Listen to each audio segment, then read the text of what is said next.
જમ્મુ અને કાશ્મીરના પહેલગામમાં મંગળવારે થયેલા આતંકવાદી હુમલામાં 2 વિદેશી પ્રવાસીઓ સહિત 25થી વધુ લોકોના મોતના પડઘા સમગ્ર દેશમાં પડ્યા છે. ત્યારે ઠેર ઠેર આક્રોશ અને વિરોધ પ્રદર્શન યોજવામાં આવી રહ્યા છે. જુઓ સમગ્ર અહેવાલ. પહેલગામના લોકોએ કેન્ડલ માર્ચ યોજીને આતંકવાદી હુમલાનો વિરોધ કર્યો હતો. તેમણે કેન્ડલ માર્ચ યોજીને મૃતકોની શ્રદ્ધાંજલિ આપી હતી.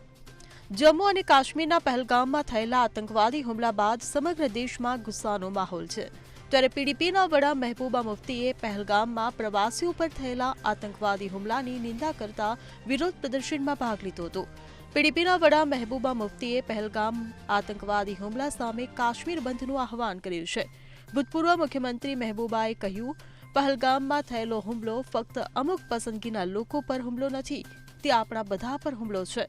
અમે શોક અને આક્રોશમાં સાથે છીએ અને નિર્દોષ લોકોના નરસંહારની નિંદા કરવા માટે આ બંધને મજબૂત સમર્થન આપીએ છીએ.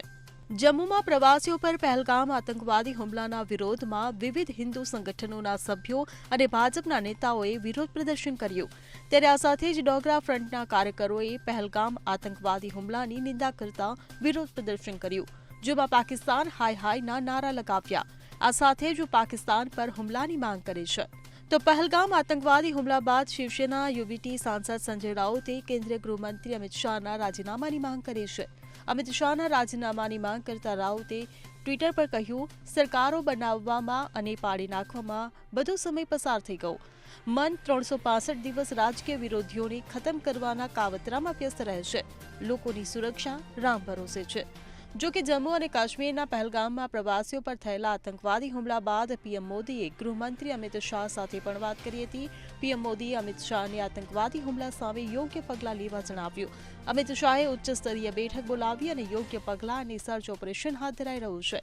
મૃતક પ્રવાસીઓને શ્રદ્ધાંજલિ આપીને બાકીનાને સુરક્ષિત વતન પરત પહોંચાડવાની વહીવટી કમાન પણ સંભાળી છે. Bureau report CN24 news. હવે જુઓ દેશ દુનિયાની તમામ ખબરો તમારી આંગળીના ટેરવે. ઉઠાવો મોબાઈલ અને Google Play Store પરથી ડાઉનલોડ કરો અમારી CN24 ન્યૂઝ મોબાઈલ એપ.